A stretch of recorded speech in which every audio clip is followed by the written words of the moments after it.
everybody. We're gonna go ahead and get started. I know it's really, really warm today. If anybody sees an open seat, I know it's really hot, but if you could please move in so that people standing outside the tent could have a seat and get cool under this shade. Thank you.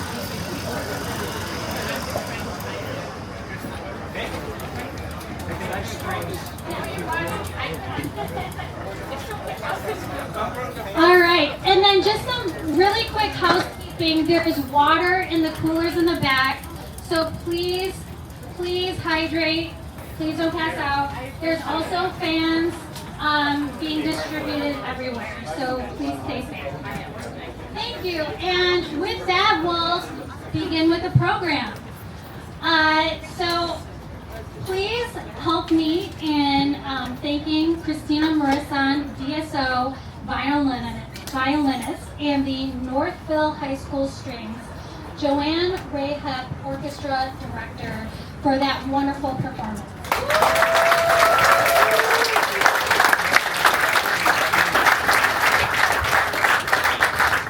Right. So my name is Kristen Dyack. I am Chief of Staff for Councilmember Santiago Romero, and I'm honored to welcome you to this powerful and deeply moving event, the Unveiling of Vincent Chin Street.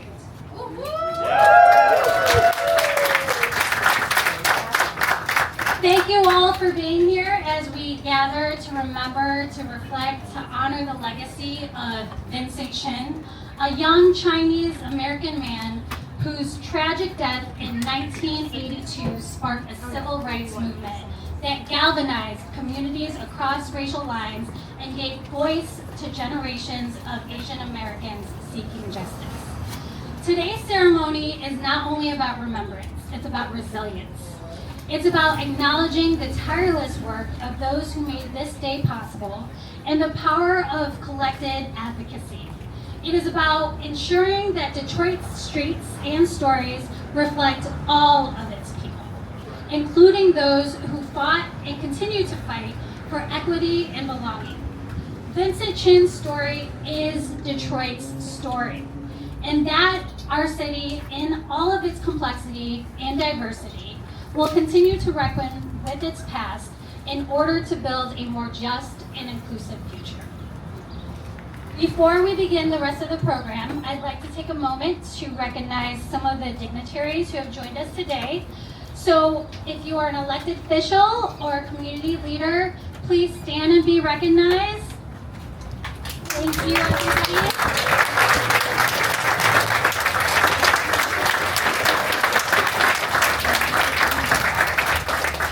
Thank you all for being here. Now I want to take a moment to recognize the incredible people who made this ceremony and this street sign possible. Roland Wong, your decades of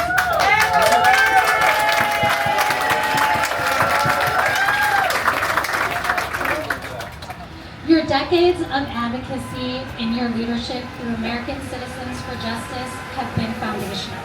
You've worked tirelessly to keep Vincent's memory alive and to mobilize generations around the cause of civil rights. To the Association of Chinese Americans, thank you for your consistent commitment to community care and education and for being a pillar in our community. And to Councilmember Gabriela Santiago Romero and her team, this moment wouldn't have been possible. This moment would not have been happened without your dedication to equity and representation. Your leadership made this effort transformative. Thank you for walking alongside the Asian community in this journey. It is now my great honor to introduce a longtime leader in the Asian American Civil Rights Movement, the co-founder and president of American Citizens for Justice, Roland Wong.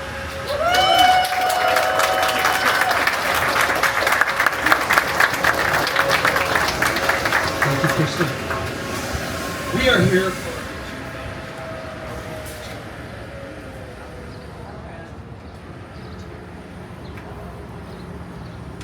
We are here for two things. One is for remembrance, and one is for gratitude. We're here for remembrance of Vincent Chin, an individual who was very much like many of us growing up in Detroit.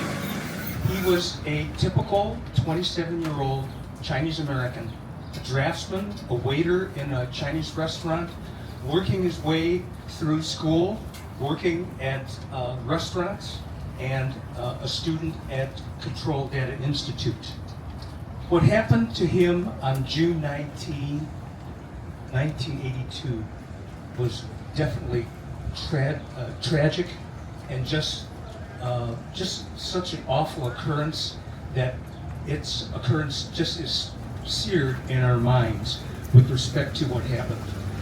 He was beaten 4 times with a baseball bat, while his assailant, Mr. Evans, said, "Because of you, MFs, we're out of work." And Vincent, his last words were, "It's not fair, it's not fair." Those are the words that really should be remembered. It is the hallmark of the beginning of an Asian American civil rights, civil liberties battle. And it's not fair. It's true that so many things are just unjust in our society with respect to the justice system, with respect to sentencing, with respect to the right to equal protection. And so this really stands for all of the ideas that the Vincent Chin case embodies. The case wended its way through the criminal court in Wayne Circuit Court and resulted in a probation and fine sentence, $3,000 fine and 3 years probation. And it was that sentence, that lenient sentence, that caused the outrage in the Asian American community and the justice community and actually the whole community with respect to the outrage as a result of that lenient sentence. That occurrence launched the Asian American civil rights movement right here in Detroit. And the first mass meeting of American Citizens for Justice occurred about 500 feet down the street at 3143 Cass Avenue at the Unveiled Hall, where American Citizens for Justice got its name. So that is just part of the story. The rest of it is really an expression of gratitude because we are here to thank the city of Detroit. We are here to thank the city council and Gabriela Santiago Romero for the ordinance change that allowed a non-resident to be recognized for his memory and to be recognized with a secondary street naming. So thank you to the city, thank you to the city council, and thank you to Councilwoman Gabriela Santiago Romero for that. It's really truly a milestone. It's time for gratitude to thank all of the activists in the Justice for Vincent Chin movement. They include ACJ, the Association of Chinese Americans, which were partners from the moment that ACA, I was president of ACA at the time, and got the call from Kin Yi of the Chinese Merchant Association saying we have to work together and create a new organization that is broader than our individual parts. And so that led to the founding of American Citizens for Justice just down the street. It's time to express gratitude for all the people that were coming together for the justice movement, including Dick Lobenthal, Winston Lane, the NAACP Detroit, Dabo, Reverend Sheffield Jr., and later on, the Immigration Task Force, the Detroit Race Equity Coalition, made up of Access, the NAACP Detroit, Black Family Development, Hispanic Development Corporation. So many other organizations have picked up the mantle for Fight for Justice. And so what was fostered by the Vincent Chin case really has a lasting legacy, and we should express gratitude for that.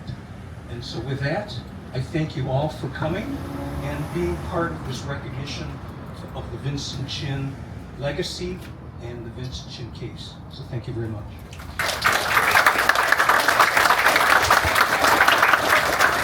I'd like to recognize Richard Bowie, the Association of Chinese Americans president.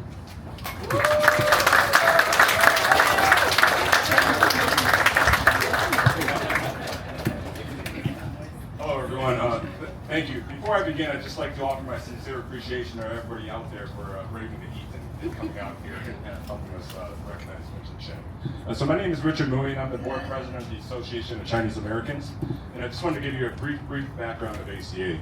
So the Association of Chinese Americans was founded in 1972 with the purpose of advocating for the health and well-being of Chinese Americans. And then today, our mission has expanded to advancing the political, economic, social, and educational well-being of all Asian Pacific Americans. And I share that history with you to simply say that we were there in 1982. The Association of Chinese Americans was not just a witness to the Vincent Chin tragedy, we were part of the response. So in 1982, ACA was among the first organizations to speak out and take action. Along with ACJ and others, ACA helped organize protests, press conferences, and community forums when the national media was silent. So here we are 43 years after Vincent Chin's murder. And I ask, what is our responsibility to Vincent Chin and the many activists and community members that work so hard to get justice for Vincent? And as a high school teacher, I'm always shocked by how many students, Asian American and non-Asian American, have never heard of Vincent Chin. And so here's a significant moment in Metro Detroit history and in APA history, and most students know nothing about the murder and the subsequent injustice that followed. So what I say is that we need to tell the complete Vincent Chin story, the xenophobia, the failure of the legal system, and the rise of the second wave Asian American activism. And so at ACA, we've never stopped telling Vincent's story. In the decades since, ACA has continued to honor Vincent Chin and carry his legacy forward. In earlier times, we gathered every 5 years at his gravesite to offer condolences and remembrances. But over time, we recognized that remembrance alone is not enough. We must go further. So we brought Vincent Chin's story into the classrooms, into the community centers, and in conversations with the next generation. Through programs like SLAY, the Student Leadership for Asian American Youth, we help young people learn about the history and issues in the Asian American community, then and now.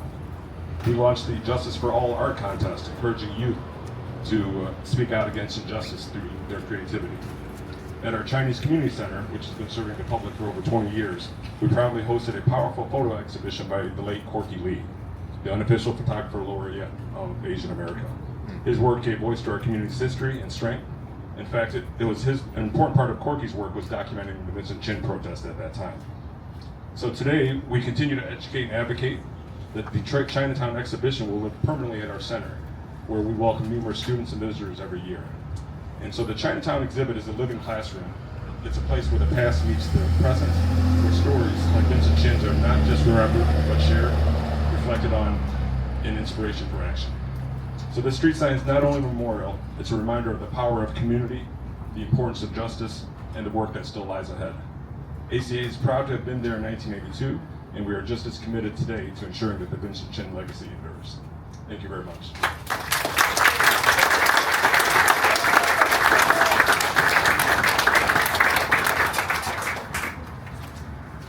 Thank you, Richard Murray, and thank you again to ACA for your powerful leadership. Now I'd like to welcome someone whose leadership continues to significantly shape our city and who joins us today in honoring this historic occasion. Please welcome the Mayor of Detroit, Mike Duggan. Thank you. I was very happy to come up with a council member who sponsored this. I look at you and see a number of you were too young to have remembered how significant this case was, but I tell you what it meant to the city and what it meant to me. I was a second-year law student in Ann Arbor when Vincent Chin was killed. And when Judge Charles Kaufman gave the killers probation, the outrage that was felt, it wasn't in just the Asian American community. For weeks, nothing was talked about in the law school in Ann Arbor more than the injustice. And it hit me particularly because one of Judge Kaufman's colleagues on the Wayne County Circuit Court was my father, who was also a judge. And I called him that night so angry, saying there's no justice in Wayne County. Had it been two Asian American men who had beaten somebody to death, they would not be getting probation. How could this possibly happen? And of course, my father felt it discredited everybody on the bench, but he said to me, don't discount the role of the prosecutor. The prosecutor pled the case down and then didn't bother to show up the day of the sentencing. The prosecutor didn't value the life of Vincent Chin. And that prosecutor was Bill Cahalan. But the protest spread from the Asian American community to everybody, and Bill Cahalan resigned the next year under that protest, and a new prosecutor, John O'Hare, got elected in 1984. And one of John O'Hare's first hired was a young graduate at the University of Michigan Law School. It was me. I went to work for him, and he would tell me at length in lunches how tormented he felt that the Wayne County Prosecutor's Office had been a party to such a miscarriage of justice. And in 2000, when John O'Hare retired, I ran, and I succeeded him as the Wayne County Prosecutor. And in my first year, we had the attacks on September 11th. And it set off a backlash in this community. Those of you can remember it. Within 2 days of the attacks, we had a Lebanese American beaten in Dearborn. We had the people at Access getting death threats. And I came out those first 2 days and I said, I've seen this before. I mean, not only are these people innocent, they're not even the right country, right? Just as we had with Vincent Chin, where they beat him to death thinking he was Japanese, people saw skin color and went into rage in that hate. I said, I don't care what the fallout is, I'm going to prosecute. I prosecuted the people in Dearborn. It turned out the people who made the death threat, the guy lived in Fresno, California. I got the Attorney General of California to extradite him, brought him back here and prosecuted him, and I took all kinds of grief in those weeks after. But things settled down. And when people finally started to come to their senses, they said, you did the right thing. That if the prosecutor's office doesn't stand up against hate, who will? I think about the message today and why the street naming is so important. We need to keep telling and retelling the story of Vincent Chin. Whether it's an assassination attempt on Donald Trump, whether it's the governor of Pennsylvania having his house set on fire, whether it's lawmakers in Minnesota being ambushed and killed. The hate that is going on continues, and we have to speak out against it. We have to step up and stop it, and most of all, we've got to remember it, and that's what you've done today, so that all of the organizations responsible for this, and Councilmember Santiago Romero, who made this street naming possible, I just wanted to be here to share this moment with you. Thank you.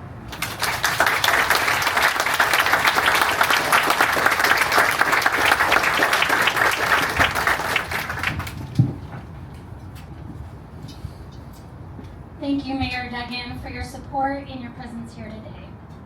Now it is my honor to introduce a leader in our city who brings compassion, equity, and courage to every issue she faces. She is the representative for District 6 and a proud supporter of this effort. Please join me in welcoming Detroit City Council Member Gabriela Santiago Romero.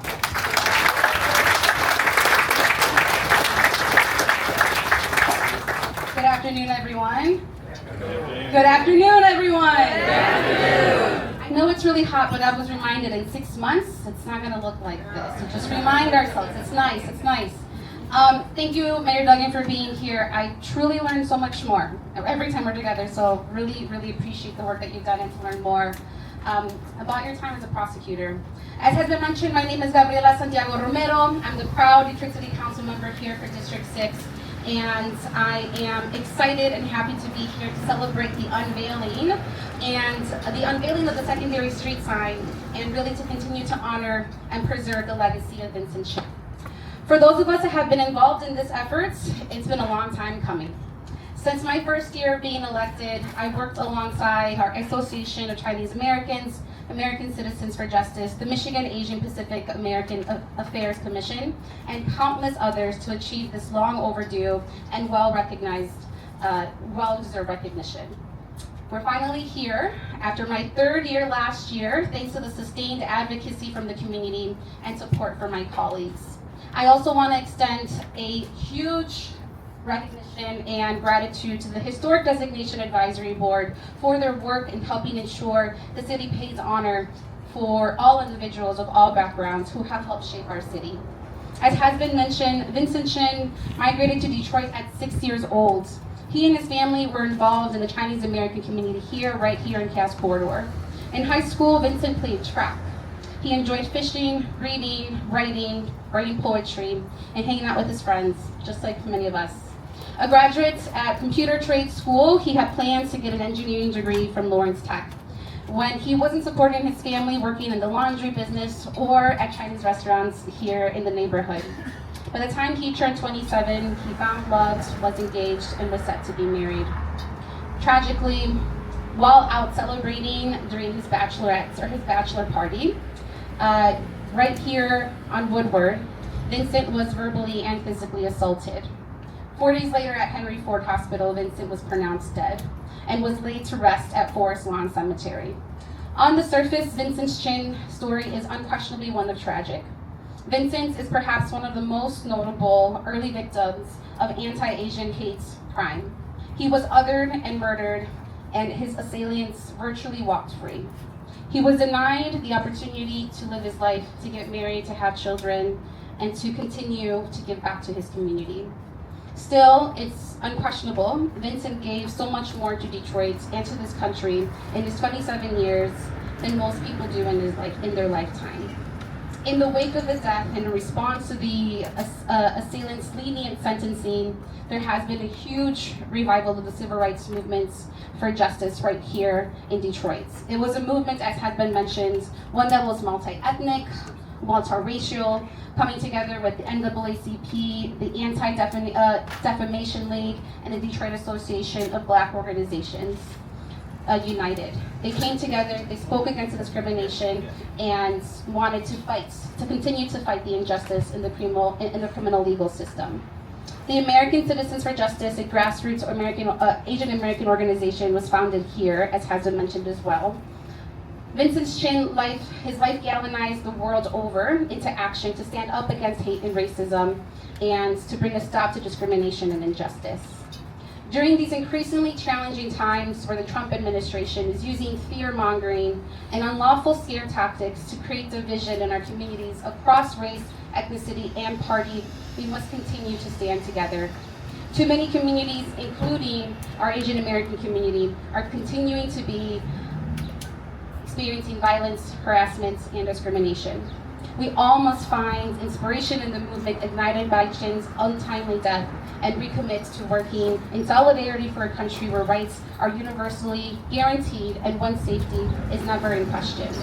Or simply put, as one of HCJ's founding principles, when the rights of one individual are violated, all of our society suffers. While a small token of recognition, it's my hope that the secondary street sign helps us do just that. May his name, and every time we read it and hear it, serve as a reminder of what we have to overcome together and what we have overcome. May this sign also help us remember that we are a stronger city when we embrace and celebrate our diversity and create welcoming, inclusive communities. Thank you again all for being here. Thank you for your efforts. I'm excited, and I love you all deeply. I will continue to champion you on City Council, and I'm excited for today. I'm excited for that sign.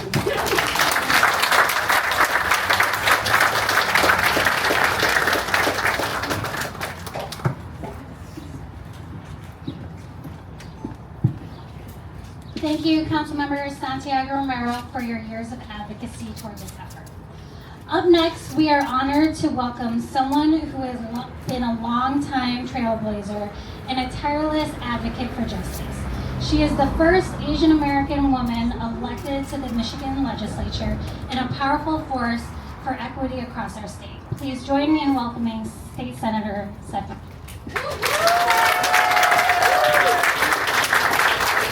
Thank you, Kristen, and look at this amazing crowd. This is really inspiring. Thank you all so much for being here. Like many others, I want to express my gratitude to Councilmember Santiago Romero for your leadership. This would not have happened without you and your very hardworking team, so thank you so much for your leadership. And, you know, I've known Roland and the ACJ crew for a really long time. But it never ceases to inspire me to know that you all have literally been in this fight for justice and fairness for many decades now. And so this opportunity to really recognize a moment in history, a significant tragedy that led to a movement is really, really meaningful. So thank you so much for your years of work that has led us to today. So I do have the honor of serving in the Michigan State Senate. where we work on many different things, but there are a few things that I'm really passionate about that are very connected to why we're here today. One of the things that I think is so significant about the naming of the street, I'm thinking about the fact that there are going to be people who walk by or drive by who see this sign and see the name Vincent Chin, and then we'll turn to whoever they're in the car with or walking with to ask, who was Vincent Chin? And then hopefully that will spur many more moments of learning and understanding. And I think that we are definitely in a moment where that type of learning about our history and that fostering a greater sense of understanding between all of our communities is so critical, as we're reminded of daily during this time where we're facing just so many tremendous challenges. And so I think about the fact that I learned about Vincent Chin when I was in high school, and Richard Mui, who you heard from earlier, was the advisor to the student group that I was a part of. And I think about the fact that I would not have learned about this history without being a part of that student organization and without Richard Mui's mentorship. And so I'm hopeful by the time that my kids are in high school, we will make sure that every student in the state of Michigan is learning the history of every community of color in Michigan. And so we are working on that in the Michigan legislature. But moments like this where we're actually creating a significant opportunity for learning is really, really amazing and so inspiring. The other thing that I'm thinking about, as Councilmember Santiago Romero talked about, was just the moment that we're in right now.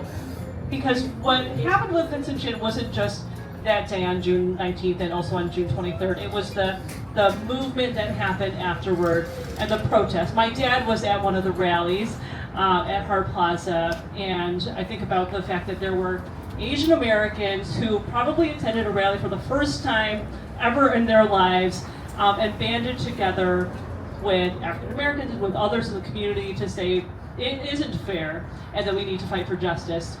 So now it's 2025. We certainly got a lot of things to fight for, and the list is really long. But I hope that today will be an opportunity for all of us that are here to really reflect on what are the fights that are worth fighting right now, especially for the most vulnerable in our communities, and what are the things that still are not fair, what are the things that many decades later we're in some ways still fighting, maybe in a different shape or form. So thank you all so much for being here. Thank you again to everyone who made this day possible, and congratulations.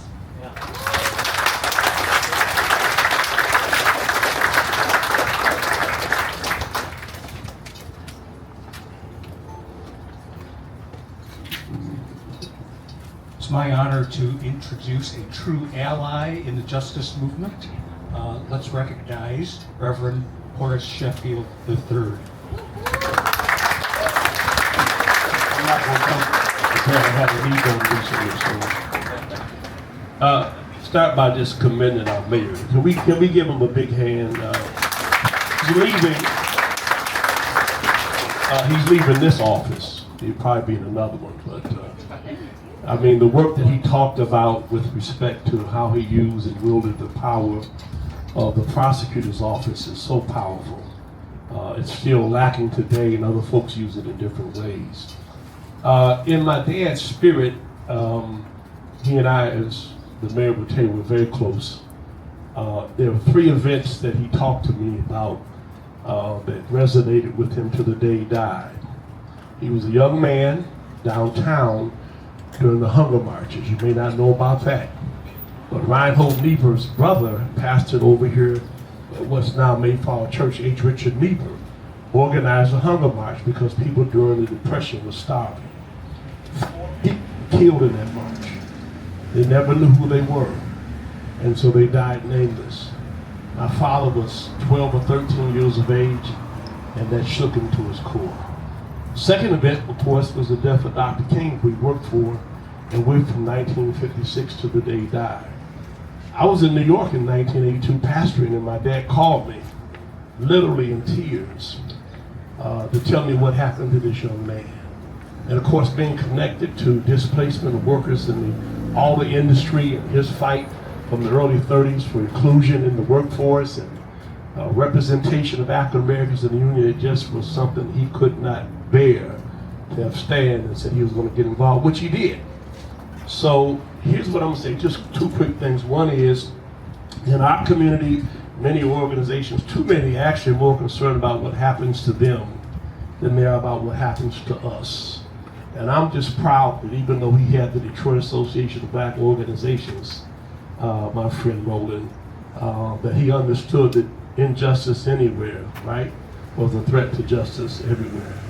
And that was his theme, that was his motto. All the world is my homeland, all these people in many tongues and religions are my brethren. And the fight for full justice and for all of them is my religion, and my indomitable strength flows in my belief that it is God's will. So we got a lot more work to do. A lot of people still trying to divide us. We need to be united. We're all the same, we're cut from the same cloth, and that fabric is beautiful when it includes everybody.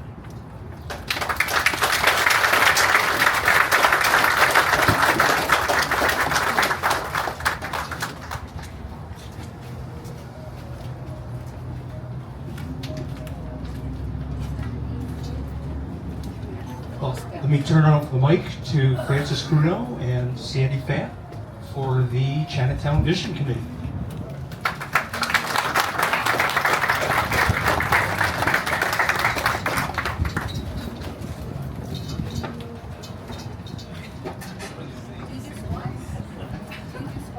Hi everyone, my name is Sandy Fatt, and I am so proud to be here today. Both sets of my grandparents came over from Canton, China, when a missionary from Central Methodist Church came to Canton and welcomed the Chinese people to come to Detroit.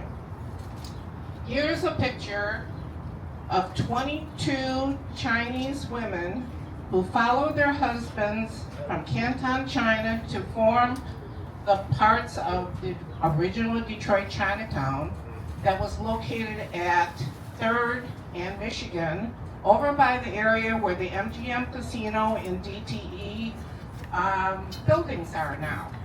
The Chinatown was a booming community, and by the 1940s, there were 2,000 people living in the community. The city came to the Chinese people and said, we're putting in the Bagley Road exit off of the lodge, so we're going to have to move your community, and we'll move you to the Cass and Peterborough area, which was Cass Corridor, Skid Row, Red Light District, etc. So of course, this is in the 60s. Most of us, these women, both of my grandmothers are in this picture. These women were the mothers of the people who eventually became the ACA and ACJ organization, along with other Chinese that were in Detroit. There very, very few businesses moved to the new neighborhood. By the early 60s, most of us were already living in the suburbs, and the people that were still downtown were the older generation. And when they were going to move the community, it was going to be too far away from the church, so they couldn't walk to the church anymore. And eventually, the few businesses that did move here didn't have any community to support them. So by the 1980s, it pretty much was an abandoned area down here. But I am so grateful that people like Roland Wong, Jim Shimura, my aunt, Mabel Pat Lim, George Limpoy, Helen Zia, that those people had the courage to create these two organizations that have grown to what we have today. And I am very honored to be able to represent them in this effort. And I'm now co-chair of a Detroit Chinatown Redevelopment Committee that is sponsored by almost everybody that's in this panel today, okay? And we want to revitalize this neighborhood so people in the future will know that this was Detroit Chinatown. We are not going to let the city and the government and the community allow us to forget about the neighborhood when we have a golden opportunity to try to develop a replacement community center building that will be the remembrance of the Unveiling Chinese Merchants Association and the founding location of the American Citizens for Justice organization. So I'm going to turn it over to Francis, and he'll tell you a little bit more about our project.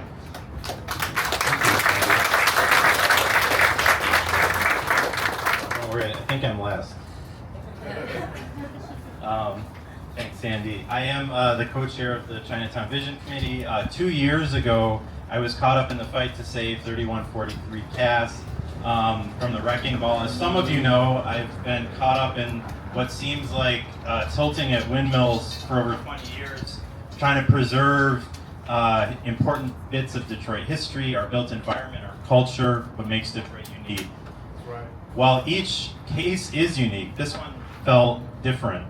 The energy that emerged from the grieving of the loss of 3143, it's turned into something positive and palpable. And I'm so delighted today that we can now honor the memory of Vincent Chin and his story as an important way to build a new future that honors the past. So I want to thank ACA and ACJ, HSTAF, Midtown Inc. As well for their involvement. The Chinatown Vision Committee seeks to leverage this history and culture along with the dreams and ambitions of existing business owners and residents here at the crossroads of District Detroit and the Lower Cass Corridor. We want an affordable, walkable, and dynamic community here, and we want to build it together with you all. And we especially want to invite you, this is the last thing, to the Chinatown Block Party, which there are some flyers around. You can see on the signpost there. I think I'm losing battery. Can everybody hear me? Please come. It's July 26th. We have food, vendors, music, performance. Midtown will be highlighting a new streetscape that's very exciting, along with Vietnam vets, Burton School alumni, other community organizations. We're looking forward to bringing author Curtis Chin back, as well as highlight the historic museum exhibition that featured Chinatown. So check us out. We have the website on the QR code, July 26th. Please come back. We'll have a tent as well. I also want to thank the tent today. That's it. Noon to 8. Noon to 8. Thank you, Roland. Free. July 26th. It's all free. Noon to 8. And I'll pass it on to Kristen again. If you want to.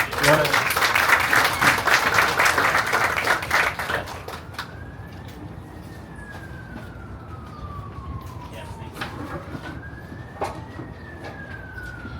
Thank you to every speaker who joined us today, and thank you to each and every one of you for being part of this historic moment. After the unveiling ceremony, we invite you to the community reception at the Detroit Shipping Company at the end of the street, and please stop by Port Peterborough as you make your way over there. But before that, it's time for what we've all been waiting for. This moment is more than ceremonial. It is a statement that we will never forget. A statement that our community belongs. I'd like to invite Roland Wong, Richard Mui, Councilmember Santiago Romero, and State Senator Stephanie Chang to join us up front for the unveiling of the Vincent Chin Street sign. Let's move forward together to the unveiling.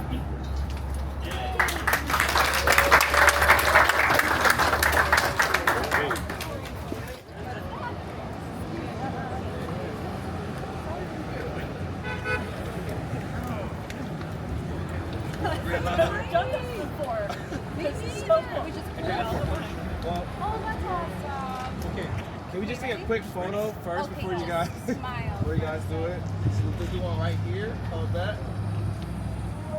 Perfect. And then a quick photo before. Over here. Perfect. And then do we want to do a countdown? Do a countdown? Sure. Okay. Yes. All right, cool. Sounds good. All right, let's do it on 3. 1, 2, and 3. Flowers.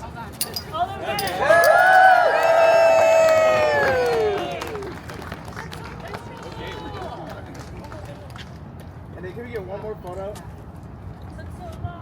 It was so hard.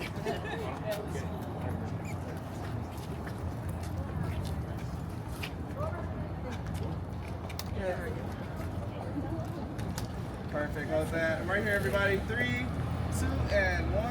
One more. 3, 2, and 1. Perfect. Okay, let's do one over here. This camera. All right, and then one more over here towards the middle. Sorry. You can always check out the jade earrings.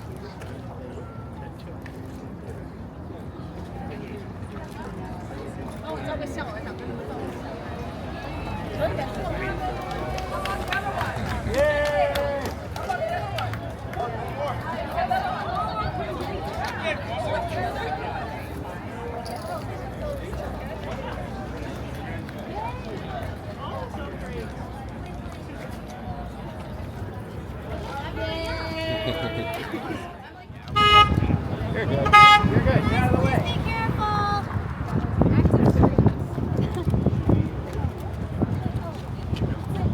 No, it's okay. You got this.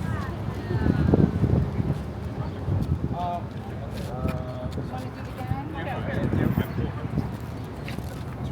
Some pictures and then you're gonna. Okay, perfect. Everybody, look at this camera right here. We're just gonna smile first. Hold that. Perfect. Yep. Alright, you guys ready to pull? Count on 3. 1, 2, and 3. Oh, that was a good one. That was good. They got practice.